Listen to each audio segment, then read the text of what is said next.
जय श्रीमान नारायण। दोस्तों कैसे हैं आप लोग अच्छे होंगे। मैं अपना यूट्यूब चैनल पर आप सभी को स्वागत करती हूं। दोस्तों आप मेरे ब्लॉग देख रहे हैं उसके लिए धन्यवाद। दोस्तों मैं आज एक तिलक गीत लेकर आई हूं। अगर अच्छा लगेगा तो प्लीज़ एक लाइक ज़रूर कीजिएगा। अगर मेरे चैनल पर नए हैं तो प्लीज़ सब्सक्राइब कीजिए और बेल आइकन घंटी दबाना मत भूलिएगा, क्योंकि जब भी मैं वीडियो डालूँगी तो आपके पास चला जाएगा। तो दोस्तों हम गीत गाने जा रहे हैं।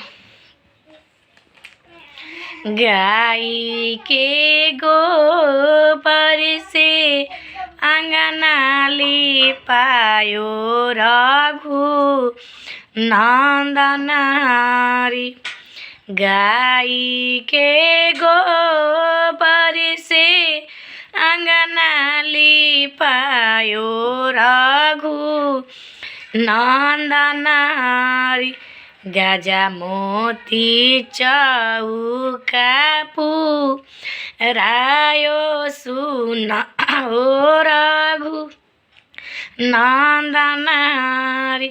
गजा मोती चौका पुरायो सुना हो रघु नंदनारी।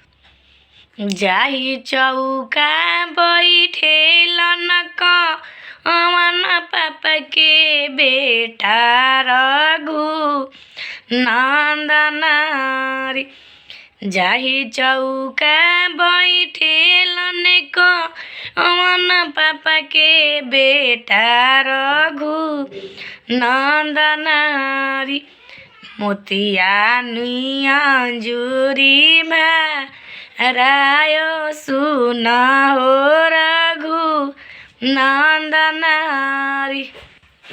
जाहि चौका बैठेलन कवन चाचा के बेटा रघु नंदनारी। मोतिया अंजूरी रायो सुना हो रघु नंदनारी। जाहि चौका बैठेलन कवन भैया के भाई रघु नंदनारी। मोतिया अंजूरी रायो सुना हो रघु नंदनारी। जाहि चौका बैठेलन कवन मामा के भगिना रघु नंदनारी। मोतिया अंजूरी रायो सुना हो रघु नंदनारी। आज के लिए राधे राधे दोस्तों। फिर मिलूंगी एक नए वीडियो के साथ। तब तक के लिए राधे राधे।